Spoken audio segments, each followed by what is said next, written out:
Hello, and welcome everyone to the SIVO Insights Forum. Today's discussion topic is Bridging the Gap, Translating Insights into Meaningful Business Impact. Let's talk about one of the common challenges for insights professionals, which is ensuring our research leads to real business impact. What are some strategies or tactics you've used to make sure your insights are not just heard, but acted upon? And Elizabeth, we'd love to hear from you first. Absolutely. I love this question, and I am really passionate about it, as you could probably tell. In fact, I'm so passionate about it that this is the exact topic of the first 3 chapters of Most Interesting. But it's about a step-by-step process because, if we think about it, you have to first align on the action that you're trying to take, right? We're not just going to go out and look for anything. We have to know what we're trying to do. And so, feeling like we have to, it sometimes can feel like you're putting the cart before the horse of like, what action are we trying to do? And then go get the insight. But actually, it's really impactful in a really powerful way to say, hey, business, what do we want to do? What are we trying to do? Or what's our thing that's kind of our hurdle? And how do we solve that? Then backing up into, okay, if we know we want to take an action, what's that knowledge gap that we have that's keeping us from taking that action?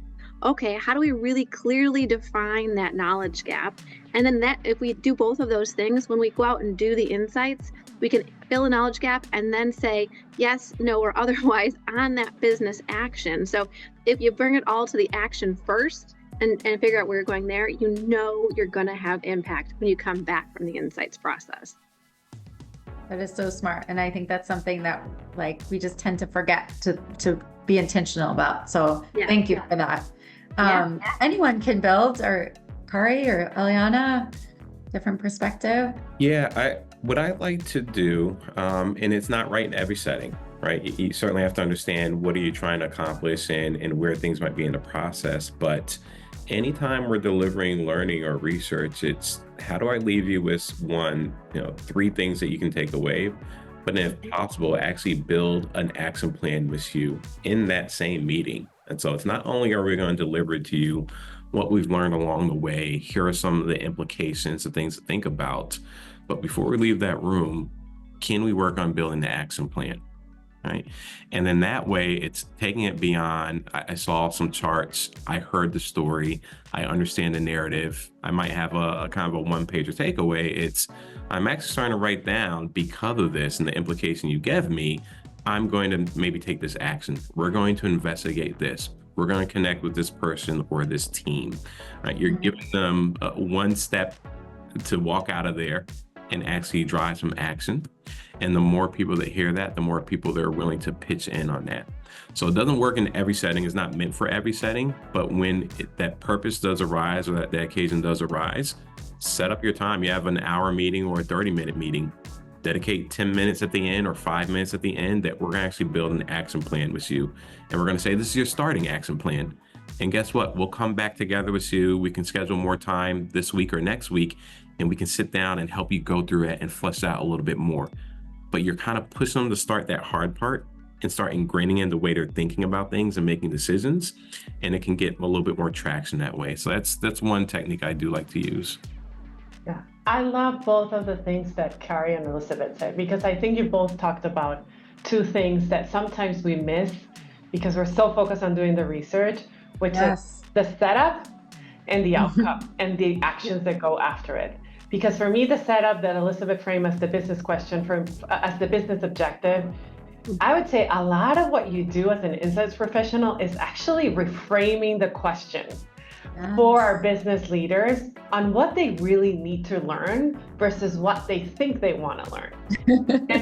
And you're laughing because we've been in this, and I always said, I think I probably answered the question exactly how it was asked, maybe a few times, because most of the time in that conversation of listening and trying to really frame that question, you're not only building better understanding of what the business challenge is, but you're also getting more precise on what you really need to understand and and then you do all the work, which is where you have the biggest part, where you put most of the effort And the reality is all that work sometimes is going to be reflected and has to be reflected in a very simple and concise and clear story that sometimes leaves out maybe half of the facts that you discover. And that's part of the curation process that's really critical to make the insights impactful.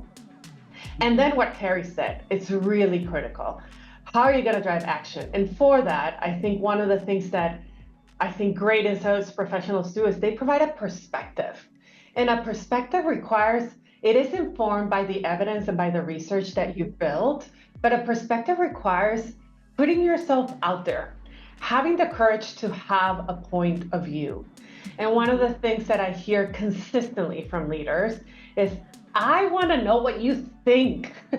What do you think about this? Just tell me. And then sometimes I think we, as an insights professional, we've done so much research that the research is like, well, I told you everything that we know. Now, why are you asking me? It's like, they just want to know your perspective. And I think that's where some of these actions come in. And that's how you start driving this strategic impact. And of course, if you can have some processes that allows you to use all the insights that you're having with the team, together with the team, to drive ideas, to come up with ideas, to come up with the actions, that's even better, right? Because it's sort of a team sport. It's not necessarily an individual thing that you do. So. Mm-hmm. Yeah, thanks, Eliana, for bringing both Elizabeth and Khary's points together.